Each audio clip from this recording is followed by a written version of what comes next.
Hello बच्चों, स्वागत है आपका एग्जाम गुरु के इस ऑनलाइन प्लेटफॉर्म पे। बच्चों आज आपका टेस्ट हुआ है जो कि एक माइनर टेस्ट है। बच्चों उम्मीद है आप लोग का पेपर अच्छा हुआ होगा, सबने अपना 100% दिया होगा। बच्चों अभी हम क्वेश्चन डिस्कस करेंगे केमिस्ट्री के जो आपके टेस्ट पेपर में आए हुए हैं। तो देखते हैं question number 51। The qualitative order of D Broglie wavelength, electron, proton और न्यूट्रॉन। इलेक्ट्रॉन, प्रोटॉन और अल्फा पार्टिकल का, इलेक्ट्रॉन, प्रोटॉन और अल्फा पार्टिकल का ये डी ब्रोगली वेवलेंथ गिवन है हमें। बच्चों डी ब्रोगली वेवलेंथ का ऑर्डर, इलेक्ट्रॉन का डी ब्रोगली वेवलेंथ सबसे ज़्यादा है, फिर प्रोटॉन का है, फिर अल्फा पार्टिकल का। अल्फा पार्टिकल का डी ब्रोगली वेवलेंथ का ऑर्डर सबसे कम है बच्चों। अब इसके ऑप्शन चेक करते हैं कब ऐसा होगा। पहला ऑप्शन चेक करो बच्चों, पहला ऑप्शन चेक करते हैं। Kinetic energy is same for all particle. अगर सभी पार्टिकल की, जैसे इलेक्ट्रॉन, प्रोटॉन और अल्फा पार्टिकल की, अगर काइनेटिक एनर्जी सेम है तो क्या यह ऑर्डर आएगा। देखते हैं, हमें रिलेशन पता है बच्चों लेम्डा और काइनेटिक एनर्जी में रिलेशन पता है सबको, h/√2m/ke, 2m/ke ये रिलेशन होता है डी ब्रोगली वेवलेंथ और काइनेटिक एनर्जी में। तो काइनेटिक एनर्जी यहाँ पे सेम है, h कांस्टेंट है, 2 कांस्टेंट है। यहाँ पे बच्चों m हमारा वेरी कर रहा है, तो lambda inversely proportional to √m हो जाएगा। अब जिसके m की वैल्यू कम होगी उसका डी ब्रोगली वेवलेंथ ज़्यादा होगा। और हमें पता है बच्चों इलेक्ट्रॉन, प्रोटॉन और अल्फा पार्टिकल में सबसे कम मास किसका होता है, इलेक्ट्रॉन का। प्रोटॉन का मास अल्फा पार्टिकल से कम होता है, तो इलेक्ट्रॉन का डी ब्रोगली वेवलेंथ सबसे ज़्यादा, फिर प्रोटॉन का, फिर अल्फा पार्टिकल का। पहला ऑप्शन ठीक है, पहला ऑप्शन सही है। ठीक है कि अगर काइनेटिक एनर्जी सबकी सेम है तो ये ऑर्डर हमारा वेवलेंथ का आएगा। दूसरा ऑप्शन चेक करो, accelerating potential difference V is same for all the particle. क्या एक्सीलेटिंग पोटेंशियल डिफरेंस सेम होने पे डी ब्रोगली वेवलेंथ का ऑर्डर ये आता है। चेक करते हैं।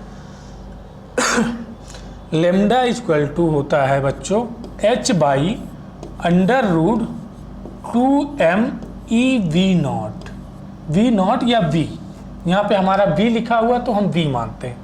V यहाँ पे क्या है बच्चों, पोटेंशियल है, पोटेंशियल।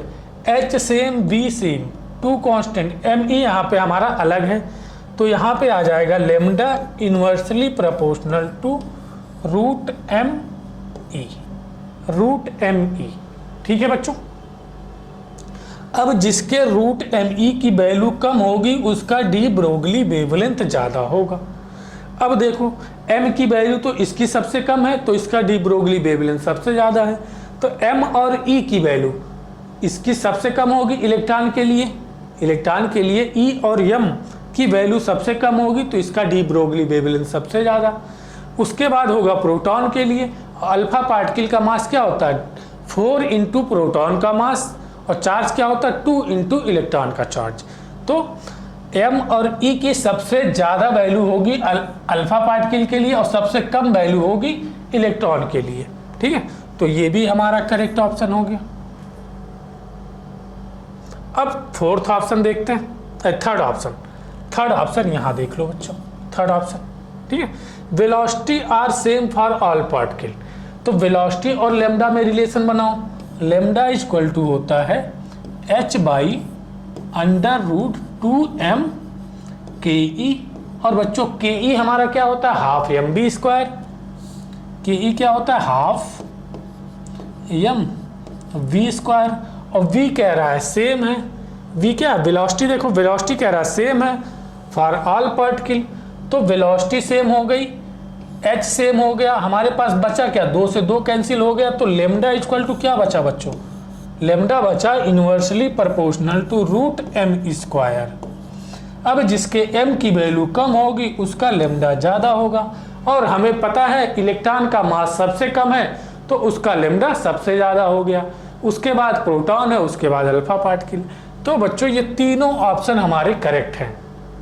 ठीक है, तीनों ऑप्शन हमारे करेक्ट हैं, तो ऑल ऑफ द एबव हमारा आंसर हो जाएगा। बहुत ही प्यारा और अच्छा क्वेश्चन है बच्चों। देख लो इसको।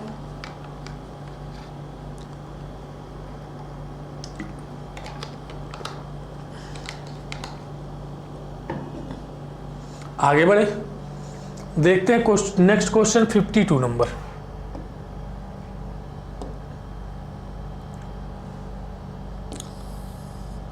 Number of wave made by Bohr electron in N orbit of maximum magnetic quantum number, यानी m की वैल्यू हमें क्या है बच्चों, +2 गिवन है। m की वैल्यू अगर +2 गिवन है तो l की वैल्यू कितनी होगी, l की वैल्यू कितनी होगी 2, l की वैल्यू कितनी होगी बच्चों 2, और n की वैल्यू कितनी होगी 3 होगी, n की वैल्यू कितनी होगी 3। क्यों, हमें रिलेशन पता है, अगर n हमें गिवन है और l की वैल्यू क्या होती है 0 to n-1, और m की वैल्यू क्या होती है बच्चों -l to +l, ये रिलेशन हमें पता है। ठीक है, तो कितना हो जाएगा बच्चों, नंबर ऑफ वेव कितनी हो जाएंगे 3 हो जाएंगे। आसान क्वेश्चन है बच्चों, आगे बढ़ते हैं।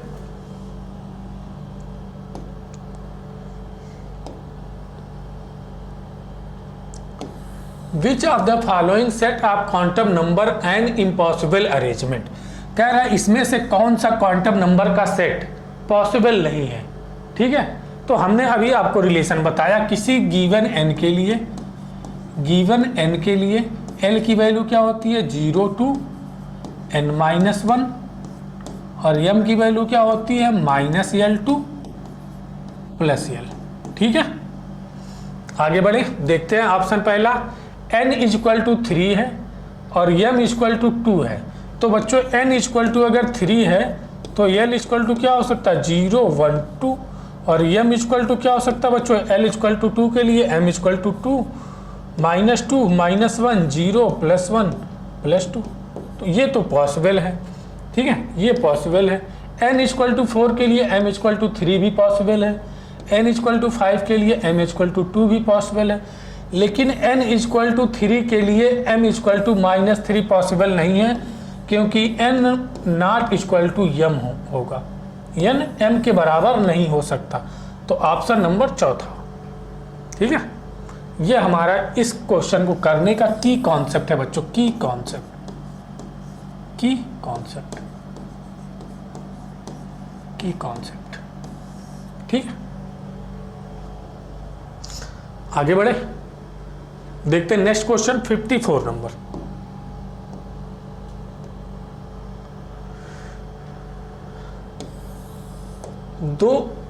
The two electron have the following set of quantum number, 2 electron हैं, उनके ये क्वांटम नंबर का सेट दिया गया है।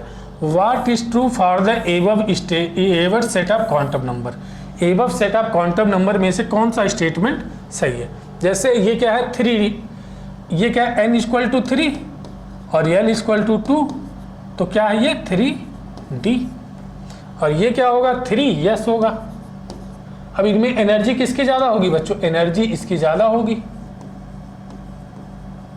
एनर्जी इसकी ज़्यादा होगी 3d की। यहाँ क्या कह रहा है x and y have same energy, गलत हो गया। x and y have unequal energy, ये करेक्ट है।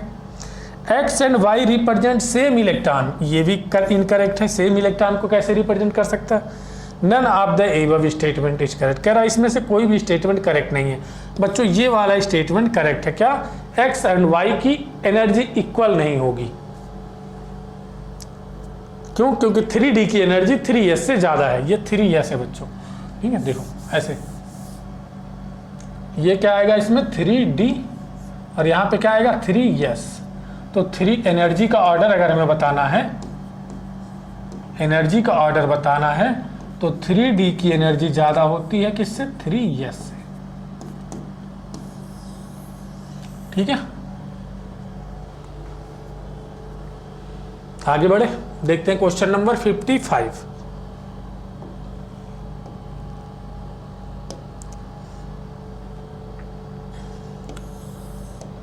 In case of dx² orbital, कह रहा है ये ऑर्बिटल पहले बना लेते हैं हम, क्या x² और y²। का शेप कैसे, मान लो ये एक्स ऑर्बिट है और ये वाई ऑर्बिट, ये एक्स एक्सिस है, ये एक्स एक्सिस और ये वाई एक्सिस, तो ये ऑर्बिट कैसे बनेगा, ये डी एक्स स्क्वायर और वाई स्क्वायर का ये शेप है बच्चों, D x square D x square और वाई स्क्वायर। ठीक है, इलेक्ट्रॉन कहाँ पाए जाएंगे, इसी लोब में होंगे। ठीक है, कह रहा है finding probability of finding of the electron along the x axis is zero. कह रहा है कि इलेक्ट्रॉन के पाए जाने की जो प्रोबेबिलिटी है वह एक्स एक्सिस पे जीरो होगी। बच्चों एक्स एक्सिस पे ही तो इलेक्ट्रॉन पाए जा रहे हैं, तो ये ऑप्शन तो इनकरेक्ट हो गया। Probability of finding the electron along y axis is zero. बच्चों वाई एक्सिस पे भी इलेक्ट्रॉन पाए जा रहे हैं, तो ये भी इनकरेक्ट हो गया। Probability of finding the electron is maximum along x and y axis. X और वाई एक्सिस पर भी इलेक्ट्रॉन है बच्चों, और एक्स एक्सिस पे भी इलेक्ट्रॉन है, तो एक्स और वाई एक्सिस में इलेक्ट्रॉन पाए जाने की जो प्रोबेबिलिटी होगी वह सबसे ज्यादा होगी। Answer number 3। ठीक है, चौथा ऑप्शन पढ़ लो, probability of finding the electron is zero in X Y axis, ये भी इनकरेक्ट है। सबसे ज्यादा प्रोबेबिलिटी एक्स वाई एक्सिस पे होगी डी एक्स स्क्वायर और वाई स्क्वायर के ऑर्बिटल में। अच्छा क्वेश्चन है, आगे बढ़े। 56 number question,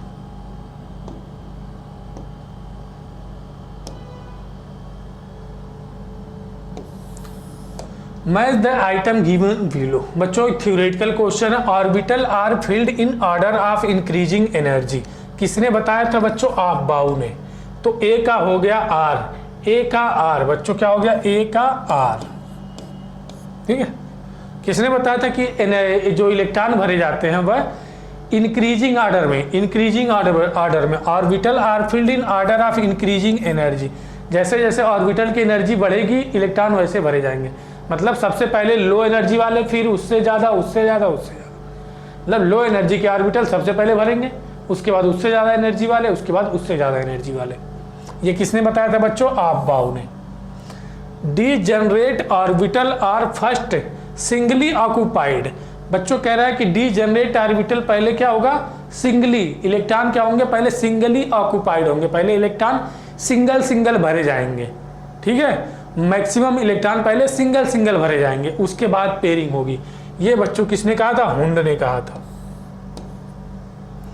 N orbital can have maximum 2 electron. कह रहा है एक ऑर्बिटल में ज्यादा 2 इलेक्ट्रॉन हो सकते हैं, और वो भी अपोजिट स्पिन के साथ। किसने बोला था, पाउली ने।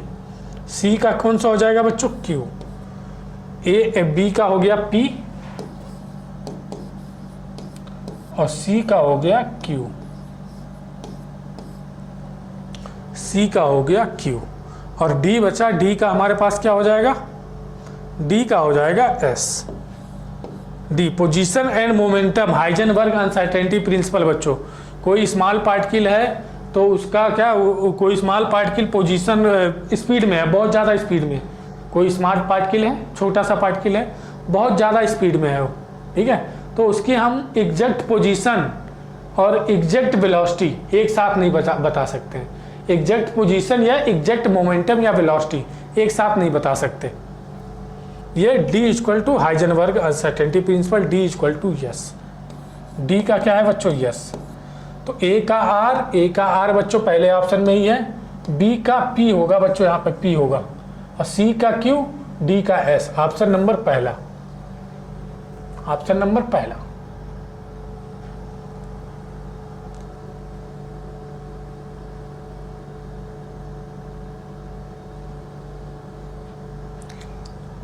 आगे बढ़े, देखते हैं क्वेश्चन नंबर 57।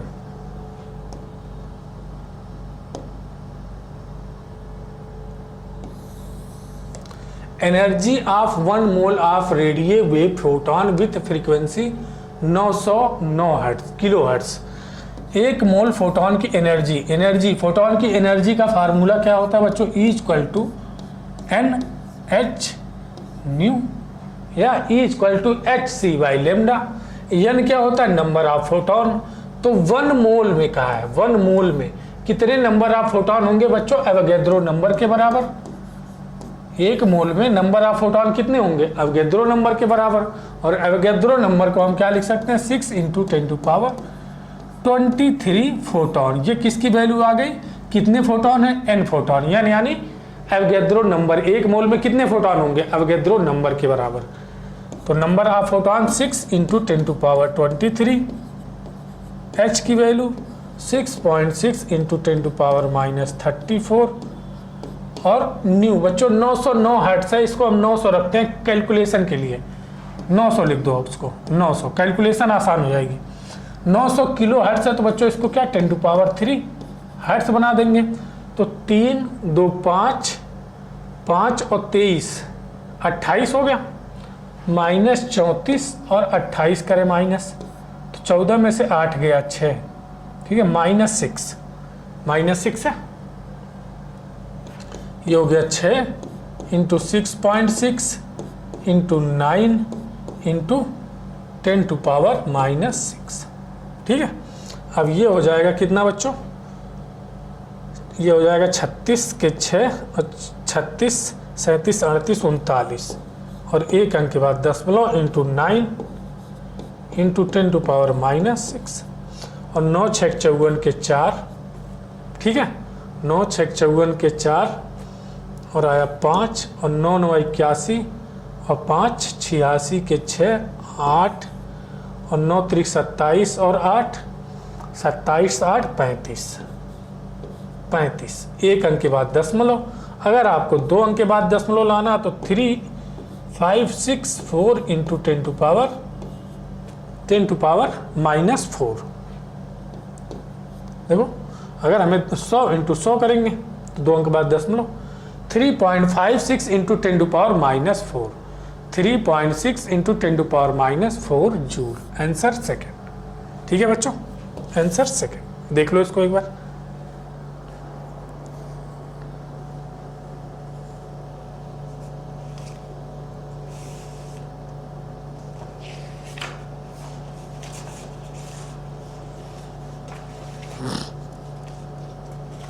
आगे बढ़े, देखते हैं नेक्स्ट क्वेश्चन 58।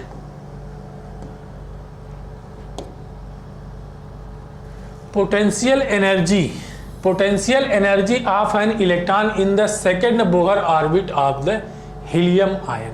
हीलियम आयन के लिए सेकेंड बोहर ऑर्बिट में पोटेंशियल एनर्जी बतानी है। तो पोटेंशियल एनर्जी होती है बच्चों 2 × टोटल एनर्जी, 2 × E भी लिख दो इसको, टोटल एनर्जी को E लिख दिया, 2 × टोटल एनर्जी, ठीक है, टोटल एनर्जी। अब टोटल एनर्जी हमके किसके लिए बतानी, हीलियम के लिए। तो बच्चों EHE प्लस होता है हमारे पास EH × Z का स्क्वायर, ठीक है, EH × Z का स्क्वायर। किस में निकालना है, सेकेंड बोहर ऑर्बिट में निकालना। तो सेकेंड बोहर ऑर्बिट में हाइड्रोजन की एनर्जी -3.4, यही तो होता है सेकेंड बोहर ऑर्बिट में 3.4, और जेड का स्क्वायर बच्चों कितना होगा, हीलियम के लिए 2 दूनी 4 4। इस रिलेशन को हम यहाँ रख सकते हैं, ठीक है। तो 2 और EH की वैल्यू -3.4 × 4 कितना हो जाएगा ये बच्चों, 2 × 4 चौक के 16 के 6 और 4 तिहाई 12 1 13 13.6 इंटू 2 से मल्टीप्लाएंगे -27.2 इलेक्ट्रॉन वोल्ट। बहुत प्यारा क्वेश्चन है बच्चों। आंसर कौन सा हो जाएगा, सेकेंड। देख लो इसको एक बार अच्छे से, ये रिलेशन याद रखना आप बच्चों।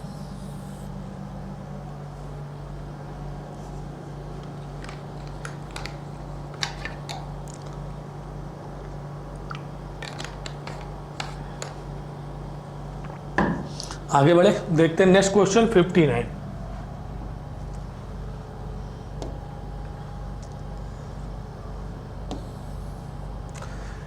If the radius of first Bohr orbit is x, the de Broglie wavelength of electron in third orbit. De Broglie wavelength बताना है थर्ड ऑर्बिट में, तो de Broglie wavelength 2 pi r equal to n lambda, और third orbit में बताना है तो 2 pi r n, third orbit तो 3 लेमडा। ठीक है बच्चों, और हमें बताना है क्या, डी ब्रोगली वेवलेंथ बतानी है ना, डी ब्रोगली वेवलेंथ यानी लेमडा बताना है हमें बच्चों। लेमडा इक्वल टू क्या हो जाएगा, 2 पाई आर बाई 3। अब हमें आर की वैल्यू पता करनी है कि थर्ड ऑर्बिट में आर की वैल्यू कितनी होगी। आर की वैल्यू फर्स्ट ऑर्बिट में कितना दिया है बच्चों, फर्स्ट ऑर्बिट में निकालो। हाइड्रोजन के लिए कितना है फर्स्ट ऑर्बिट में, कुछ नहीं दिया तो बच्चों क्या मानोगे, hydrogen 0.53 n square by Z, ये होता है फर्स्ट ऑर्बिट, यानी फर्स्ट ऑर्बिट में n की वैल्यू 1 और हाइड्रोजन है तो z की वैल्यू भी 1। तो r की वैल्यू कितनी दी है, x दी है, x इक्वल टू कितना हो गया 0.53। ठीक है, अब यही वैल्यू r इक्वल टू किसके लिए, wavelength of electron in third orbit. r निकालनी है किसकी, हमें थर्ड ऑर्बिट की, तो ये हो जाएगा 0.53 n square by Z, Z तो 1 ही होगा, n स्क्वायर यानी इसकी वैल्यू कितनी है बच्चों x, तो x लिखा, n स्क्वायर यानी 3 का स्क्वायर, तो कितना हो जाएगा 9x। तो थर्ड ऑर्बिट में जो रेडियस होगी, थर्ड ऑर्बिट में जो रेडियस होगी कितनी हो जाएगी 9x। ठीक है, तो 9x, r की जगह पे क्या रख दो बच्चों 9x, ये है हमारे पास लेमडा, लेमडा। ठीक है, 2 पाई 9x डिवाइड बाई 3 कितना हो जाएगा ये 6x, 6 3 त्रिक 9 और 2 तिहाई 6, 6 पाई x, 6 पाई x, 6 पाई x, ऑप्शन नंबर 2। ठीक है, आगे बढ़े, अच्छा क्वेश्चन है, देखते हैं क्वेश्चन नंबर 60।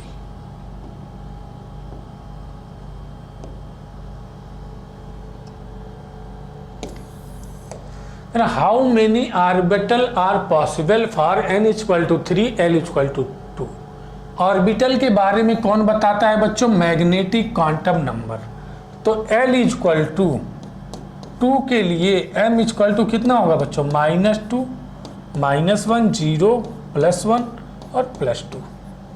क्यों, क्योंकि l इक्वल टू हमारा क्या होता है, अगर गिवन l के लिए l की m की वैल्यू क्या है, l to minus L, plus L to minus L या minus L to plus L. कितने ऑर्बिटल बन गए बच्चों, कितने ऑर्बिटल हैं, 1 2 3 4 5, कितने ऑर्बिटल होने चाहिए, 5 ऑर्बिटल, ऑप्शन नंबर 3। आगे बढ़े,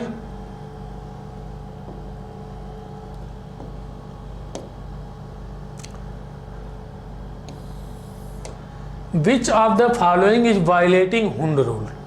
हुंड रूल को कौन सा इसमें से इलेक्ट्रॉनिक कॉन्फ़िगरेशन वायलेट कर रहा है। तो बच्चों इसके लिए सबसे पहले हमें क्या जानना पड़ेगा, हुंड रूल क्या है। ठीक है, हुंड रूल क्या होता है बच्चों, Hund rule according to Hund कि जो ऑर्बिटल में, किसी सबसेल के ऑर्बिटल में जो इलेक्ट्रॉन भरे जाते हैं, हुंड ने क्या बताया कि कोई सबसेल है उनके ऑर्बिटल में जो इलेक्ट्रॉन भरे जाएंगे वह सबसे पहले क्या होंगे, single electron, unpaired electron, unpaired electron maximum multiplicity के साथ भरे जाएंगे, मतलब अनपेयर्ड इलेक्ट्रॉन मैक्सिमम आए। ठीक है, मैक्सिमम मल्टीप्लिसिटी के साथ अनपेयर्ड इलेक्ट्रॉन भरे जाने चाहिए। ठीक है, जैसे ये देखो, अगर हमारे पास क्या है 1s2 है और 2p5 है। ठीक है बच्चों, तो इसको हम कैसे भरेंगे, एक ऑर्बिटल होगा तो एक इलेक्ट्रॉन ऐसे, फिर दूसरा ऐसे, और 2p5 है, p में 3 ऑर्बिटल होते हैं, 1 2 3। तो पहले जो हुंड के अकॉर्डिंग पहले जो इलेक्ट्रॉन भरे जाएंगे सेम स्पिन के साथ, अनपेयर्ड इलेक्ट्रॉन सेम स्पिन के साथ, पैरेलल स्पिन के साथ भर दिया हमने। फिर पेयरिंग उसके बाद होगी, वो भी अपोजिट स्पिन के साथ। कितने हो गए, 2 2 4 1 5। तो ये हुंड के अकॉर्डिंग ये होती है हमारे पास क्या, इलेक्ट्रॉनिक कॉन्फ़िगरेशन या इलेक्ट्रॉन भरे जाते हैं ऑर्बिटल में। लेकिन इसको हम ऐसे भी तो भर सकते हैं, देखो p को हम ऐसे नहीं भर सकते बच्चों, ठीक है। जैसे ये हमें दे दिया जाए 1s2 2p4 ये दे दिया जाए, तो यहाँ 2 इलेक्ट्रॉन भरे हमने, यहाँ पे देखो 4 है, तो हुंड के अकॉर्डिंग कैसे होगी, पहले अनपेयर्ड इलेक्ट्रॉन होंगे पैरेलल स्पिन के साथ, फिर पेयरिंग होगी। अब अगर हम इसको ऐसे भी तो भर सकते हैं, देखो 1 2 3 4 ऐसे भी तो भर सकते हैं। ये हुंड के अकॉर्डिंग नहीं है और ये हुंड के अकॉर्डिंग सही है, ठीक है। तो इसमें देखो एक ही इलेक्ट्रॉन भरा गया सबसे पहले, यहाँ पैरेलल स्पिन के साथ हो रहा है, अपोजिट स्पिन के साथ एक आ गया, गलत हो गया। यहाँ सही है, यहाँ सही है, लेकिन यहाँ पहले क्या हो गया, अनपेयर्ड इलेक्ट्रॉन भरे जाएंगे, ऐसे होगी फीलिंग। यहाँ एक पेयरिंग सबसे पहले शुरू कर दी थी, ये गलत हो गया।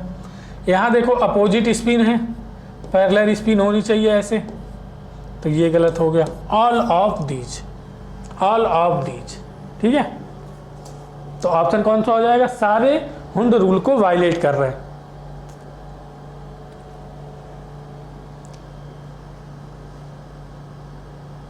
आगे बढ़े, देखते हैं 62 number question.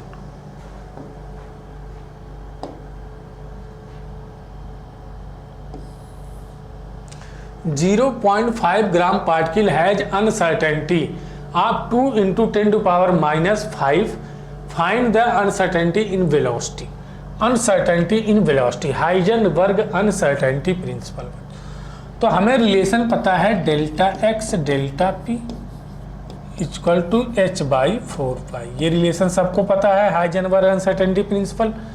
0.5 gram particle uncertainty in metre, यानी डेल्टा एक्स हमें गिवन है, मास हमें गिवन है और वेलोसिटी हमसे पूछ रहा है। तो डेल्टा एक्स कितना है बच्चों, 2 × 10⁻⁻5। इसको हम क्या लिख सकते हैं, m × डेल्टा v लिख सकते हैं। h/4π की वैल्यू बच्चों हम लिख सकते हैं 5 × 10⁻⁻35, पूरी वैल्यू होती है h/4π की।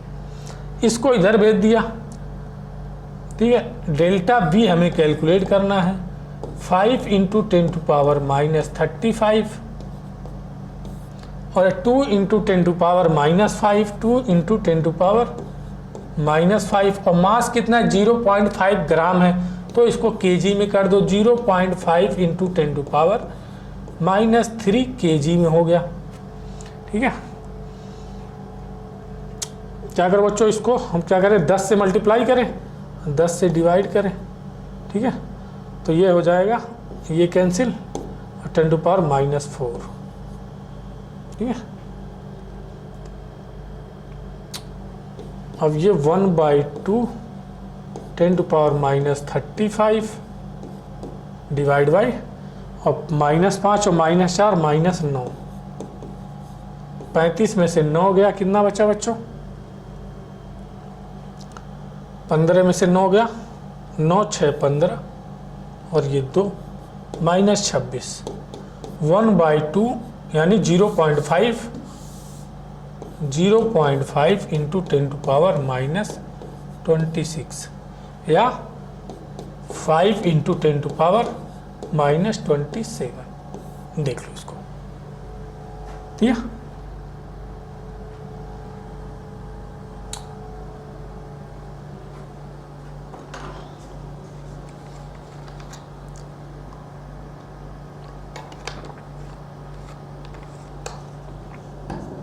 आगे बढ़े, देखते हैं नेक्स्ट क्वेश्चन 63।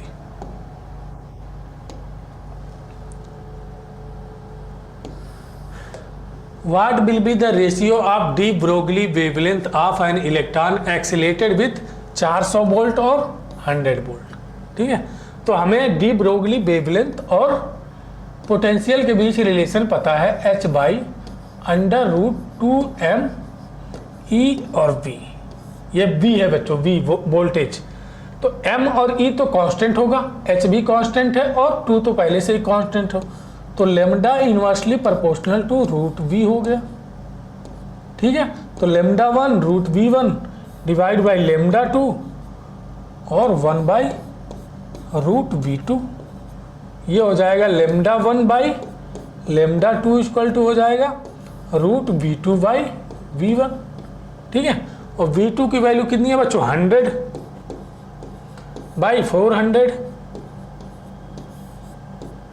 कितना हो जाएगा 1/2 ऑप्शन नंबर पहला देख लो, 1/2 या 1:2।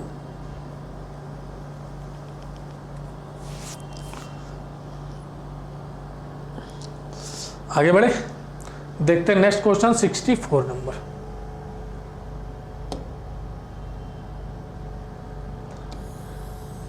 Radius of third excited state. Third excited state का मतलब है बच्चों n = 4, यानी थर्ड एक्साइटेड स्टेट मतलब कौन से ऑर्बिट में, ऑर्बिटल में है, कौन से ऑर्बिट में है, फोर्थ ऑर्बिट में है। State of lithium Li+2 ion is, first orbit of hydrogen atom के लिए A0 दिया है, और first orbit of hydrogen atom R = क्या, A0 दिया है फर्स्ट ऑर्बिट, ठीक है। और ये A0 क्या होगा हमारे पास, ये वैल्यू होगी, तो फर्स्ट ऑर्बिट के लिए R = क्या होता है 0.53 n²/z, n की वैल्यू है, z की वैल्यू है, तो r की वैल्यू कितनी 0.53, ठीक है। और यही r की वैल्यू है, तो A0 हमारे पास क्या होगा 0.53, ठीक है। इसी को क्या बोलते हैं बच्चों, बोहर रेडियस भी बोलते हैं,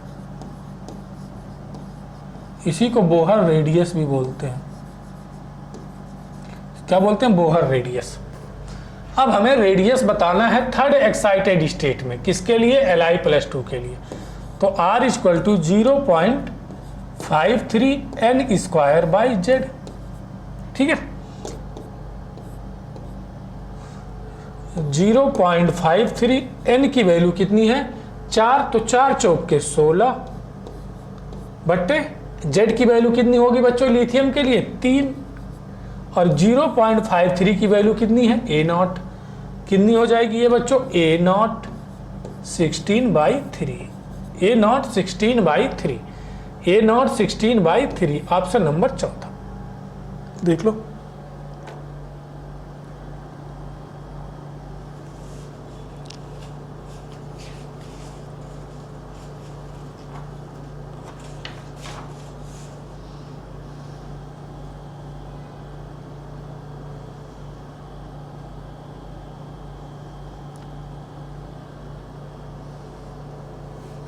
आगे बढ़े, देखते हैं 65 नंबर।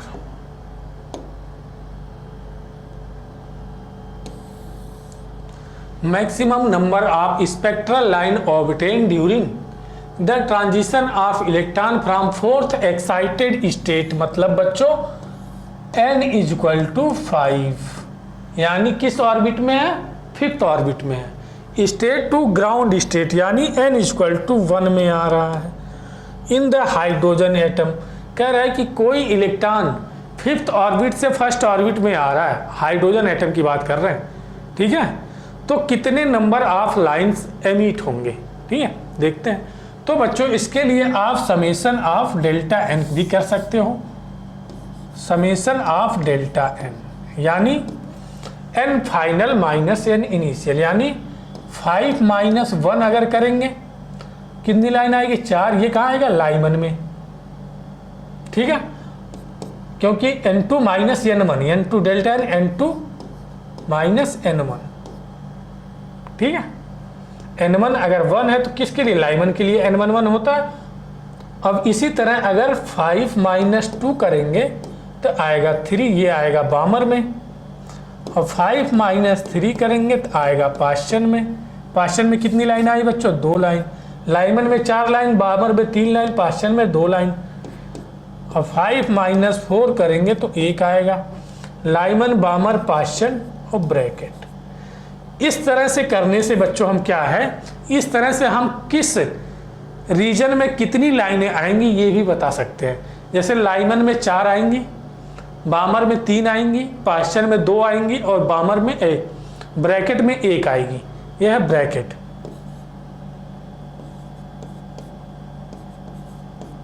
टोटल कितनी हो गई बच्चों, 4 3 7 3 10, टोटल कितनी लाइनें हो जाएंगी 10। एक तरीका तो ये है जिससे आप बच्चों किस सीरीज में कितनी लाइनें आएंगी ये भी बता सकते हो और टोटल लाइनें भी बता सकते हो। एक हमें लाइन निकालने का फार्मूला मिलता है किताबों में, नंबर ऑफ स्पेक्ट्रल लाइन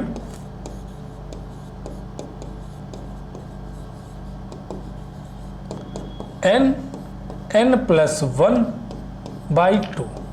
ये फार्मूला हमें डायरेक्ट किताबों में मिलता है। तो n की वैल्यू कितनी है बच्चों, 5 से आ रहा है 5,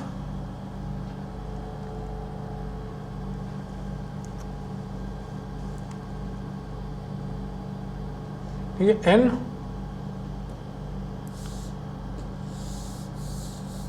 ये फार्मूला हमारे पास होता है बच्चों, किससे आ रहा है, फोर्थ एक्साइटेड स्टेट। ठीक है, फोर्थ एक्साइटेड स्टेट से आ रहा है।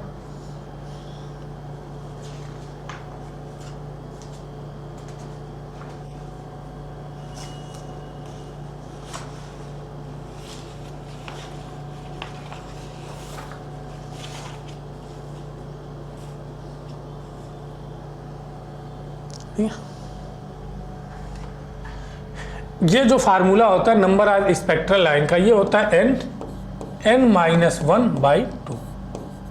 n की वैल्यू कितनी है 5, और 5 माइनस 1 कितना हो जाएगा 4/2, कितना हो जाएगा 5 चौके 20/2 यानी 10। कितने लाइनें होंगी बच्चों 10, 10 यहाँ पे और 10 यहाँ भी 10 ही आंसर आएगा, यहाँ भी 10 ही आएंगे। ये सेकेंड मेथड है और ये फर्स्ट मेथड है, आपको जो भी अच्छा लगे। इसमें एक फ़ायदा ये है कि किस सीरीज में कितने लाइनें आएंगी ये भी आप बता सकते हो, और इसमें बस आप क्या बता सकते हो, नंबर ऑफ लाइनें बता सकते हो। ठीक है, 65 देख लो इसको।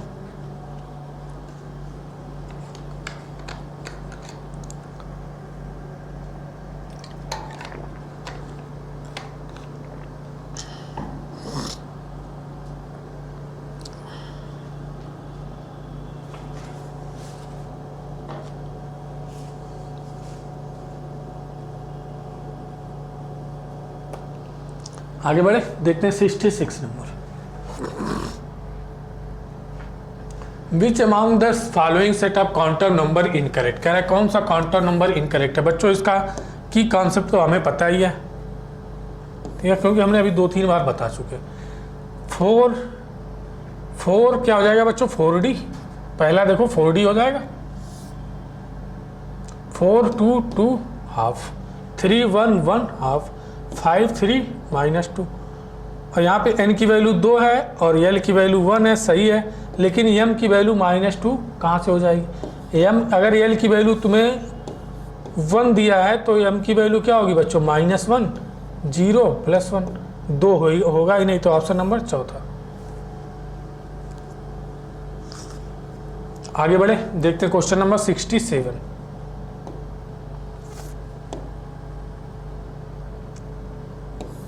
Circumference of Bohr orbit having principal quantum number n is equal to, अगर प्रिंसिपल क्वांटम नंबर n है तो बोहर ऑर्बिट का सर्कमफेरेंस, कोई ऑर्बिट है उसका सर्कमफेरेंस कितना 2πr किसके बराबर होगा, n लैम्डा के बराबर होगा। 2πr किसके बराबर होता है, n लैम्डा, ऑप्शन नंबर पहला।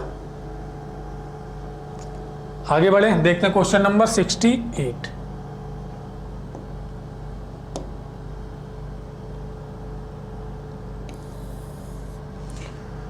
Consider the species, these species have same number of electron, कह रहा सेम नंबर ऑफ इलेक्ट्रॉन। बच्चों इनका पहले एटॉमिक नंबर ऑफ लिख लो। एटॉमिक नंबर इसका जिंक का कितना होता है 30 होता है। जर्मेनियम किस फैमिली का बच्चों, कार्बन सिलिकॉन जर्मेनियम, ठीक है, तो ये किसका हो जाएगा 32, और नाइट्रोजन फास्फोरस और आर्सेनिक कितना होगा ये 33, ठीक है। ये इनका एटॉमिक नंबर है। ये एटॉमिक नंबर और इलेक्ट्रॉन भी इतने ही होंगे क्योंकि कोई चार्ज है नहीं, तो सेम नंबर ऑफ इलेक्ट्रॉन गलत हो गया, सेम नंबर ऑफ प्रोटॉन गलत हो गया। प्रोटॉन किसके जेड के बराबर होते हैं, एटॉमिक नंबर के बराबर।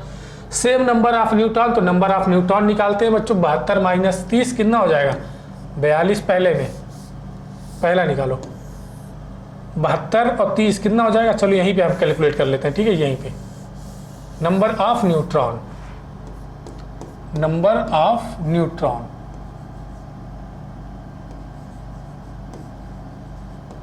कितना हो जाएगा 42, और यहाँ पे 5 में से 3 गया 2, यहाँ भी 42 और यहाँ भी 42।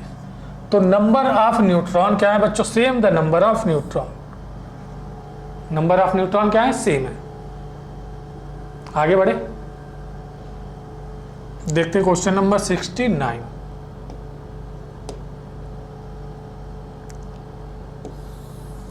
Velocity of D Broglie wave is given by, D Broglie wave की वेलोसिटी हमें बतानी है।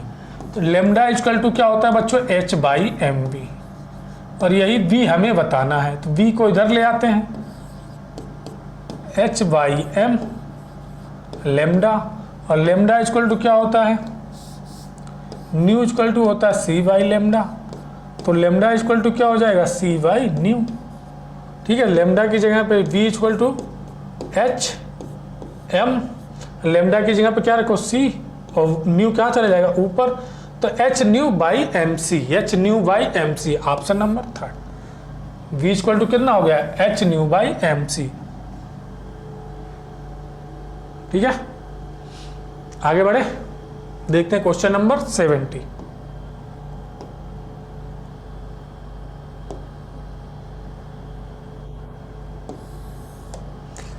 A particle of mass 10 milligram moving with velocity 400 meter per second.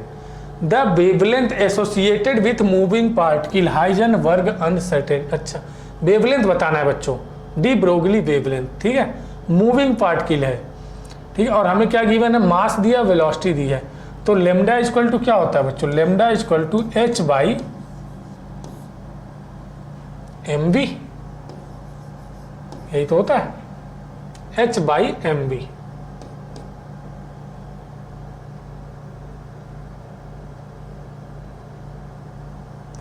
h 6.6 into 10 to power minus 34। Mass हमें 10 मिलीग्राम दिया, तो 10 into 10 to power minus 6 kg में हो जाएगा, ठीक है। और ये हमारा किस में होता है, kg मीटर स्क्वायर पर सेकेंड होता है बच्चों, ये हो गया kg में। और 400 metre per second velocity given है, 400 मीटर पर सेकेंड। सेकेंड से सेकेंड कैंसिल, 1 मीटर से 1 मीटर कैंसिल, kg से kg कैंसिल, ठीक है। और ये 1 2 3 ये कैंसिल, तो कितना बचा, 10 टू पावर माइनस 3, और ये 4 बचा, ठीक है। तो ये 4 बचा है, ये क्या बचेगा हमारे पास यहाँ, 10 टू पावर माइनस 3 इंटू 4, ठीक है। और ये तो कैंसिल हो गया, ठीक है ना। अब माइनस 3 कितना हो जाएगा, 31, यहाँ से ये कटेगा, कितना हो जाएगा, 10 टू पावर माइनस 31। अब 4 से इसको डिवाइड करो, कितना हो जाएगा, 2 दूनी 4, 2 तिहाई 6, 2 तिहाई 6, 3.3, ठीक है। अब 3.3, 2 के नम 2, कितना बचा, 1 2 छक्के 12, 2 5 10 इंटू 10 टू पावर माइनस 31, क्या हो जाएगा बच्चों, मीटर। बस कुछ नहीं था, कैलकुलेशन कितना हो जाएगा, 1.65 into 10 to power minus 31, option number पहला।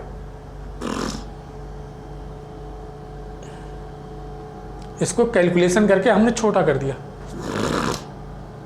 आगे बढ़े, देखने क्वेश्चन नंबर 71।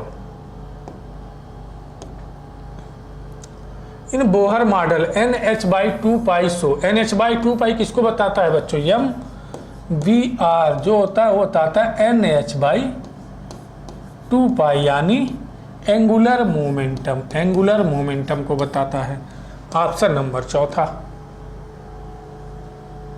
आगे बढ़े, देखते हैं क्वेश्चन नंबर 72।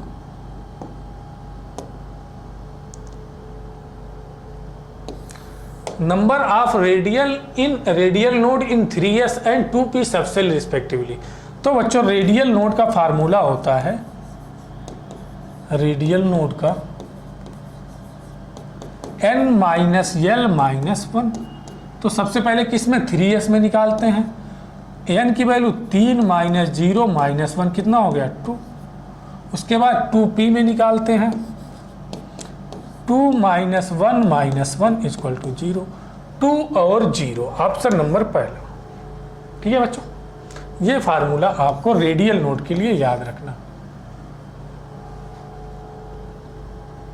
आगे बढ़े, देखते क्वेश्चन नंबर 73।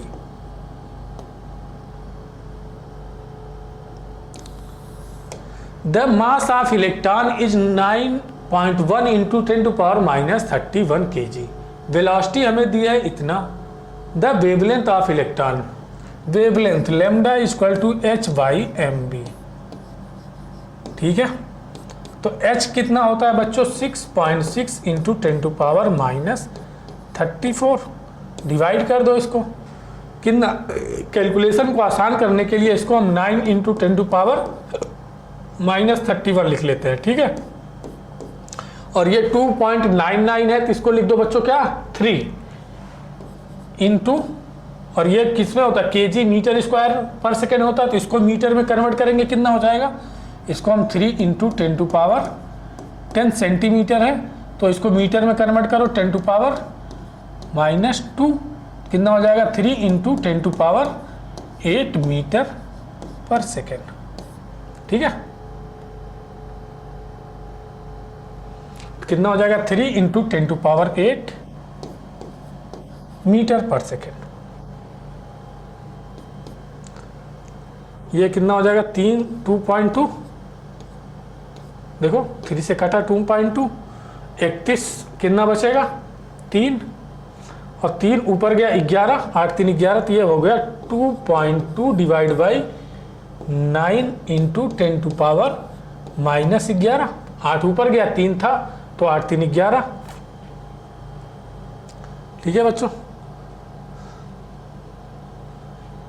तो ये हमारे पास कितना हो जाएगा, ये हो जाएगा 0.9 दूनी 18 243 इंटू 10 टू पावर माइनस 11। किस में आएगा, ये मीटर में आएगा, लेकिन हमें बताना किस में एंगस्ट्रॉम में बताना है। तो इसको हम ऐसे लिख सकते हैं बच्चों, देखो 0.243 into 10 to power minus 11 into 10 divide by 10। ठीक है, डिवाइड बाई 10।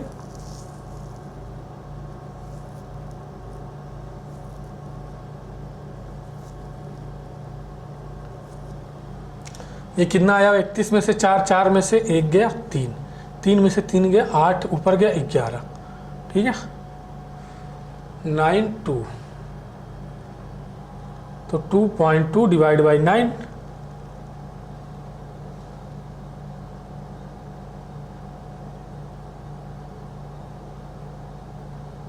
मीटर, माइनस 10 होना चाहिए बच्चों। हाँ हाँ हाँ, ठीक है, तो ये हमारे पास हो जाएगा 0.0243 इंटू 10 पे पावर माइनस 10।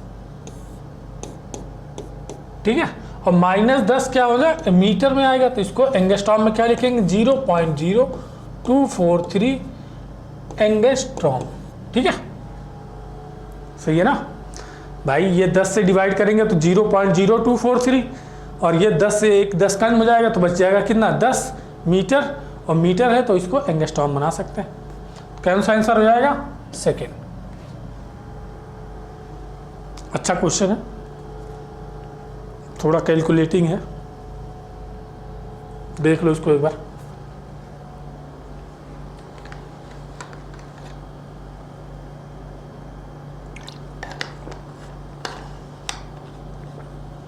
आगे बढ़े, देखते हैं क्वेश्चन नंबर 74।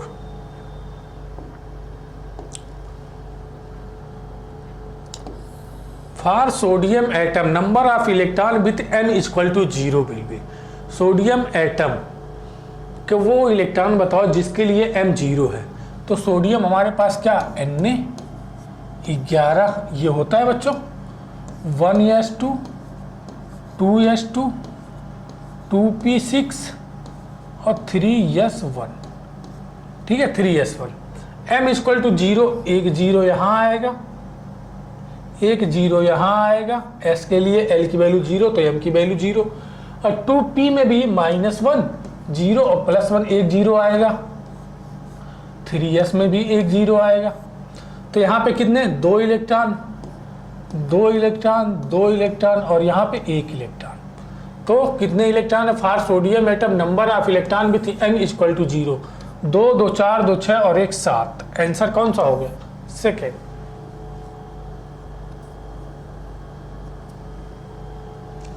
आगे बढ़े, देखते हैं क्वेश्चन नंबर 75।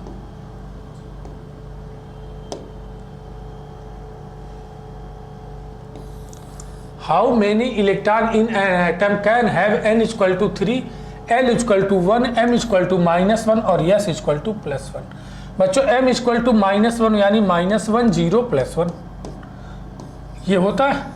तो n equal to -1 में, n equal to -1 में एक इलेक्ट्रॉन, और इसके लिए +½ सिर्फ है, तो कितने इलेक्ट्रॉन होंगे, +½ एक +½ अगर 2 इलेक्ट्रॉन होते तो एक +½ होता और एक -½ होता।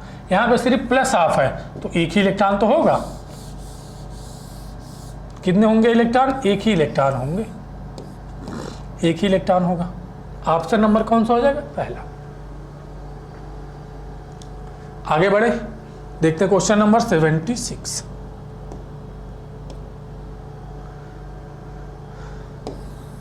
When the value of n plus l is not more than 3, मतलब n plus l की वैल्यू 3 से ज़्यादा नहीं होनी चाहिए। The following subcell is not possible, कौन सा सबसेल पॉसिबल नहीं है। 2s, यहाँ n plus l की वैल्यू कितनी होगी बच्चों, 2s है तो 2 हो जाएगी, यहाँ n plus l की वैल्यू 3 हो जाएगी, यहाँ n plus l की वैल्यू कितनी हो जाएगी, देखो 3 + 1 4 हो जाएगी, तो यही पॉसिबल नहीं है। यहाँ 2 + 1 कितना हो जाएगा, 3। मोर देन 3 नहीं हो सकता है, यहाँ पे क्या हो गया, मोर देन 3 हो गया।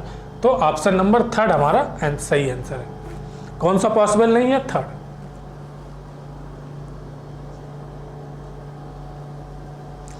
आगे बढ़े, देखते हैं क्वेश्चन नंबर 77।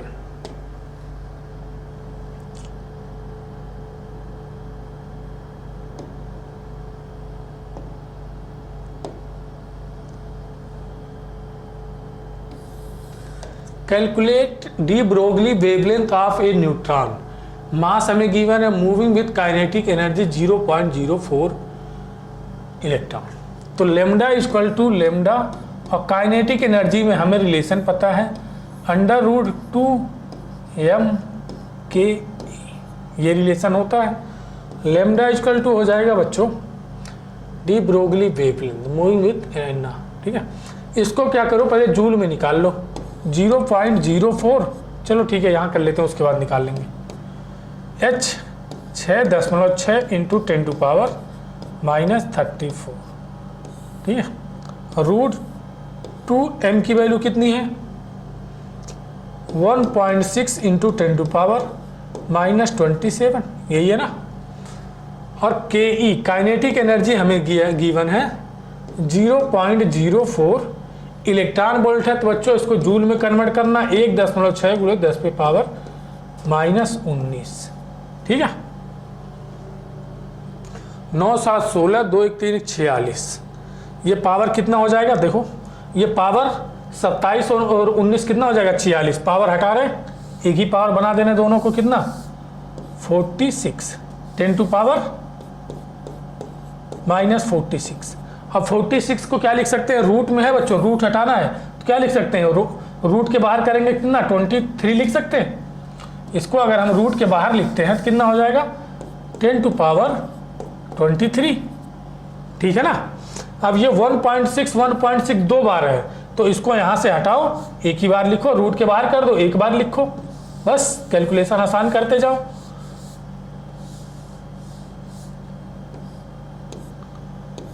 अब कितना था, 0.04, यही तो था, ठीक है। इसको क्या कर सकते हैं, 4/100 लिख सकते हैं, देखो 4/100 लिख सकते हैं। अगर रूट के बाहर इसको भेजना है तो 2/10 लिख सकते हैं, ये भी कैंसिल। और √2 की वैल्यू कितनी होती है 1.4। हो गया बच्चों, ठीक है। अब इस 10 को अगर हम यहां ले जाएंगे, ऊपर इसमें ले जाएंगे, तो ये कितना हो जाएगा 24।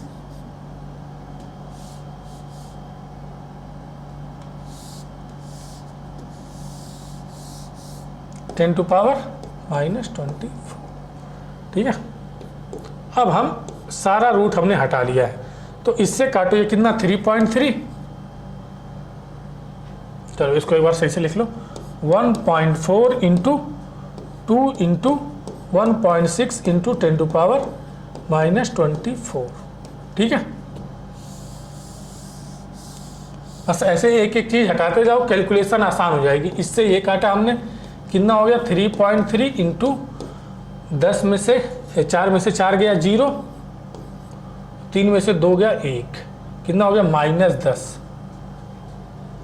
और ये हो जाएगा हमारे पास 1.4 इंटू 1.6, ठीक है।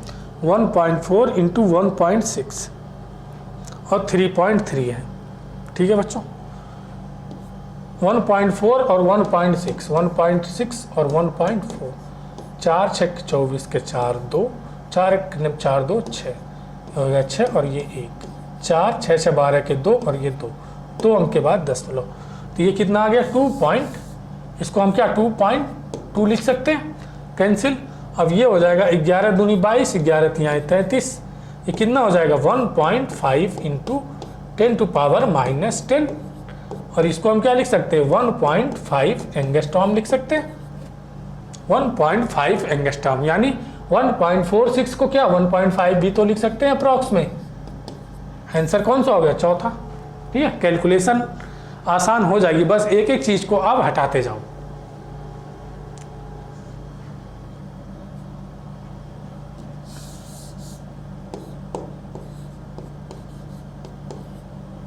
ठीक है, देख लो इसको एक बार, कैलकुलेशन आप देख लो, ठीक है।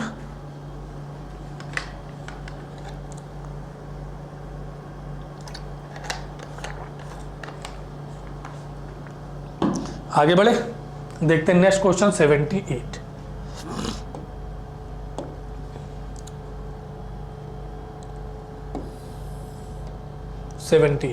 ठीक है बच्चों।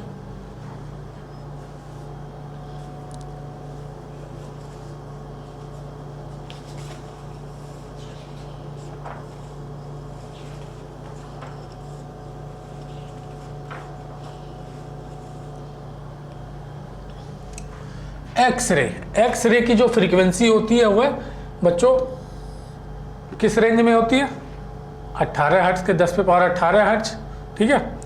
और बी की जो होती है हमारे पास 10 टू पावर अल्ट्रावायलेट रे की थर्ड 10 टू पावर 16 हर्ट्ज के लगभग, और लॉन्ग रेडियो वेव की 10 टू पावर 0 हर्ट्ज यानी 10 हर्ट्ज 0 से 10 हर्ट्ज होती है। बच्चा माइक्रोवेव ये होती है 10 हर्ट्ज। ये सेम एनसीईआरटी से क्वेश्चन लिया गया है। एनसीईआरटी में एक ईएम वेव का रेडिएशन क्या स्पेक्ट्रम दिया है, वहीं से ये क्वेश्चन है बच्चों, देख लेना एनसीईआरटी में आप। आंसर कौन सा हो जाएगा, चौथा। आगे बढ़े,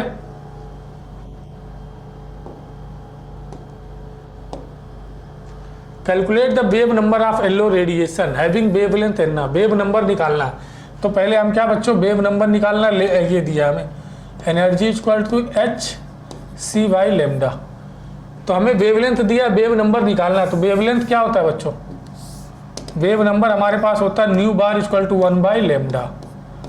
तो 1/58 इंटू 10 टू पावर -8 मीटर हो जाएगा, ठीक है।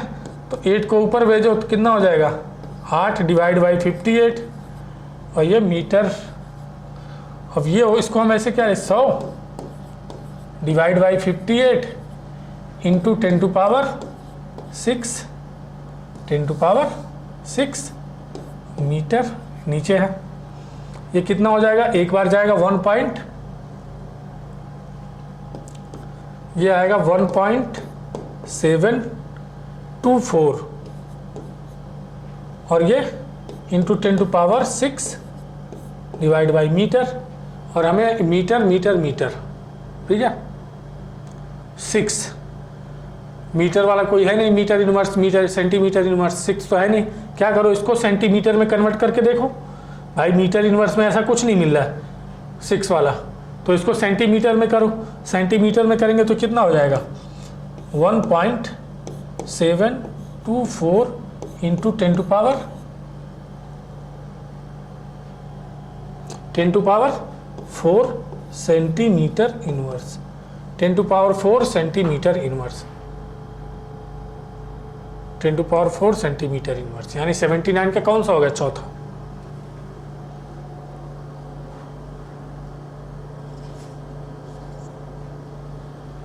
ऐसा देख लो इसको एक बार।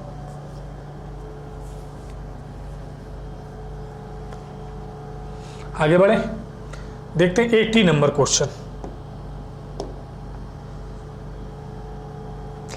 ऑर्बिटल एंगुलर मोमेंटम की बात कर रहा है बच्चों। ऑर्बिटल एंगुलर मोमेंटम और एंगुलर मोमेंटम दो अलग चीजें हैं। ऑर्बिटल एंगुलर मोमेंटम का फार्मूला, एंगुलर मोमेंटम का formula under root L L plus 1 h by 2 pi, ठीक है। तो एल पी के लिए एल की वैल्यू कितनी होगी, पी के लिए एल की वैल्यू कितनी होती है 1, तो ये हो जाएगा under root 1 plus 1 h by 2 pi, तो ये हो जाएगा √2 h बाई 2 पाई। √2 से ऊपर नीचे मल्टीप्लाई कर दो, तो ये हो जाएगा, इससे ये कैंसिल हो गया, तो h by √2 pi, h by √2 pi. Option number कौन सा हो गया, सेकेंड। देख लो इसको एक बार, कैलकुलेशन देख लो आप।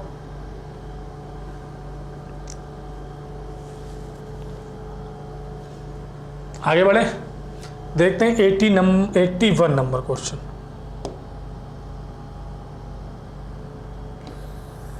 Wavelength of ball of mass 10 gram moving with velocity 10 metre per second, ठीक है।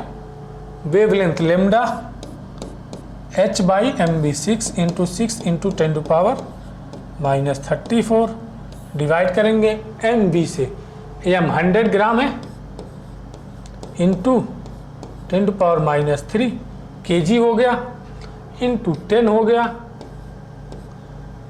मीटर पर सेकेंड, ठीक है। ये कितना 2 और 1 3 0 कैंसिल हो गया, तो आंसर कितना हो गया 6.6 into 10 to power -34 metre, 6.6 into 10 to power -34 metre, answer पहला, ठीक है बच्चों। आगे बढ़े, देखते हैं क्वेश्चन नंबर 82।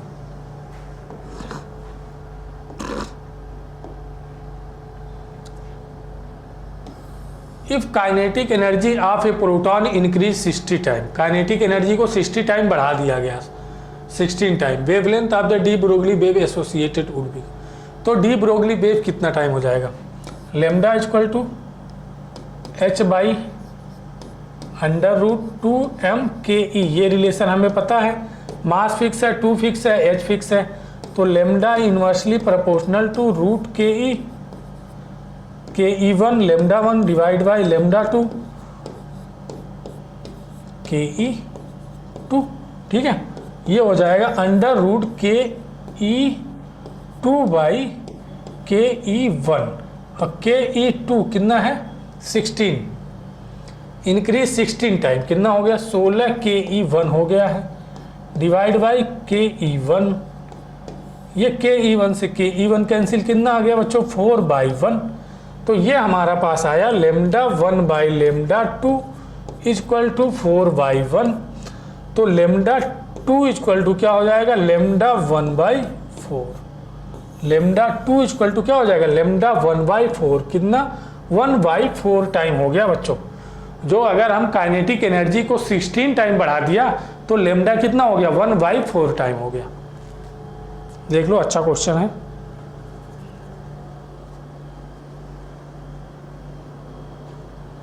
तो बच्चों सारे क्वेश्चन आपके अच्छे हैं, ठीक है, और एग्जाम में आने लायक है। 83 नंबर क्वेश्चन देखते हैं।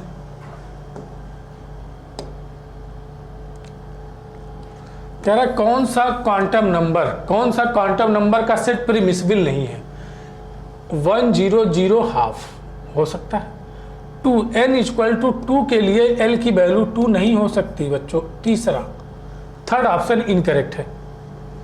इसका कॉन्सेप्ट बच्चों हमने आपको 2-3 बार बता चुके हैं। अगर n गिवन है तो l की वैल्यू होती है 0 to n-1 और m की वैल्यू क्या होती है -l2 + l।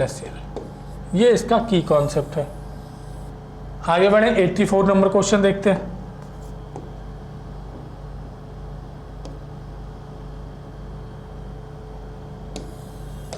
Radius of hydrogen atom in the ground state इतना दिया है। The radius of lithium ion in ground state. Lithium ion ground state में क्या होगा radius, r = 0.53 × n²/z। Radius of Li2+ ion ground state, n की value कितनी दी गई है 1 और z की वैल्यू यहाँ पे कितना हो जाएगा 0.53, n की वैल्यू 1, z की वैल्यू 3, कितना हो गया बच्चों 0.1, 2 23, 3 7 21, 3 6 18, कितना हो जाएगा इतना एंगस्ट्रॉम, 0.176 एंगस्ट्रॉम। ऑप्शन नंबर चौथा। आगे बढ़े देखते हैं 85 number question.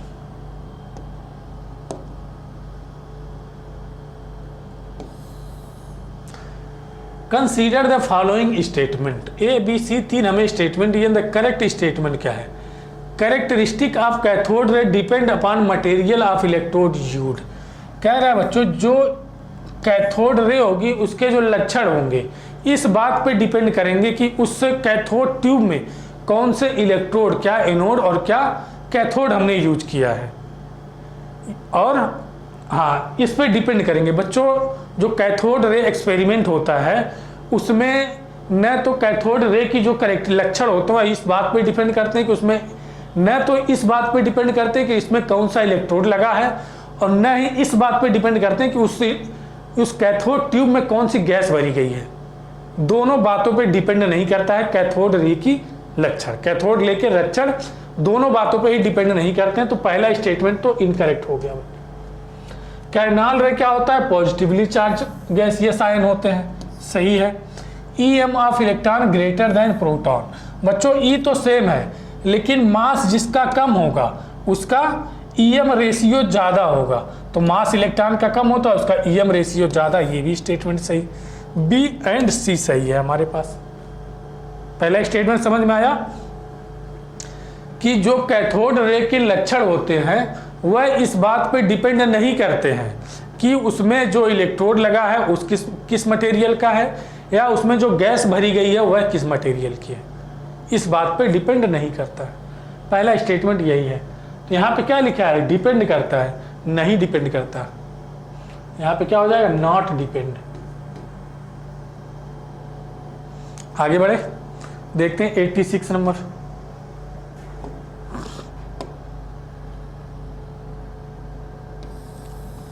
Angular momentum of electron in 4th orbit of hydrogen. Angular momentum formula बच्चों mvr = होता है nh/2π। n की वैल्यू कितनी दी है हमें 4th ऑर्बिट, 4h/2π कितना हो जाएगा 2h/π, 2h/π। Option number second. आगे बढ़े देखते हैं 87 नंबर क्वेश्चन।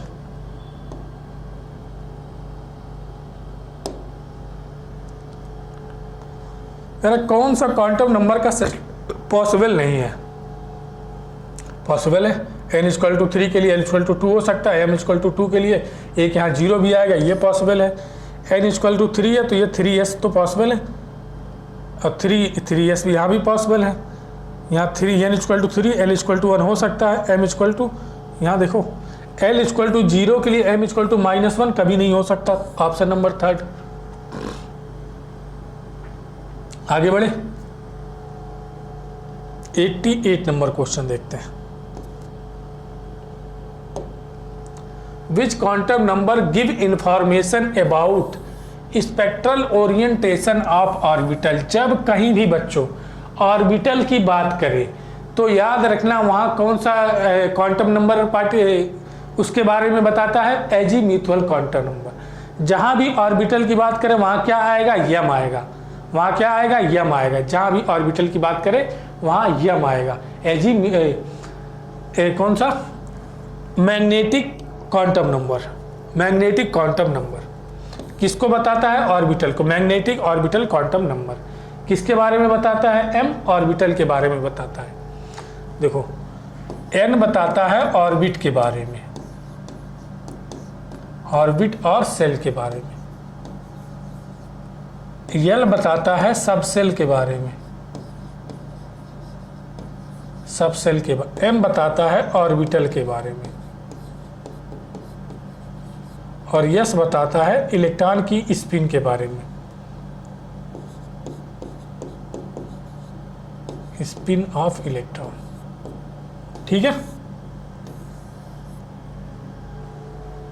अब क्लियर है ना। आगे बढ़े, देखते हैं 89 number question.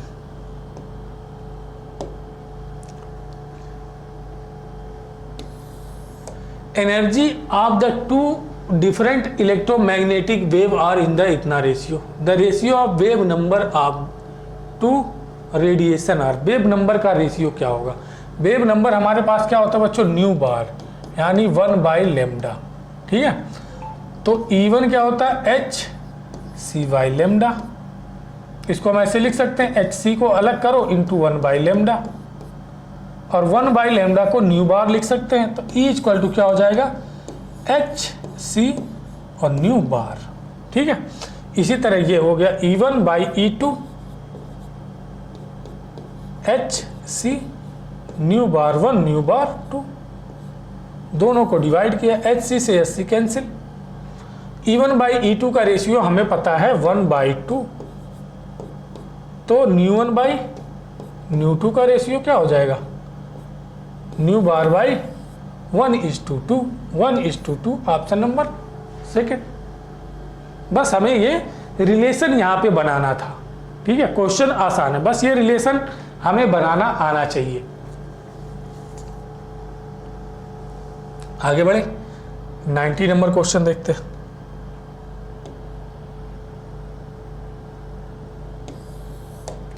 If the uncertainty in the position is 2 times that of momentum, ठीक है, of a moving particle, the uncertainty in the velocity of the particle बताना है।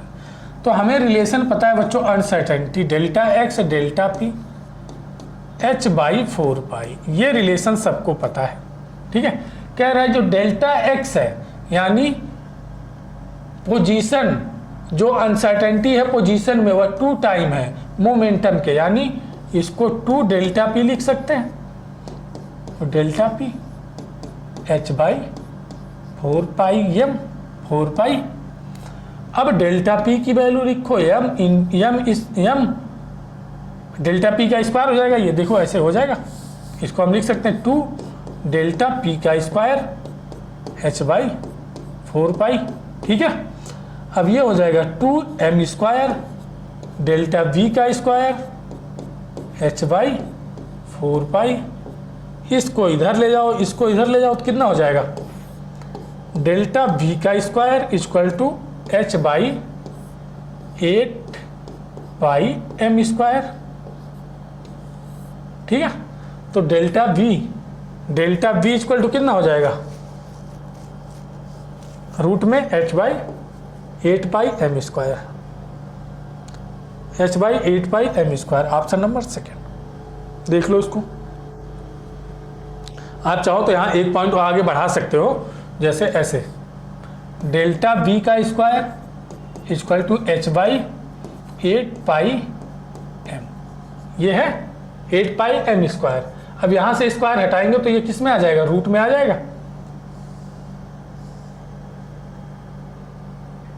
किस में आ जाएगा, रूट में आ जाएगा, पूरा रूट में आ जाएगा ये पूरा।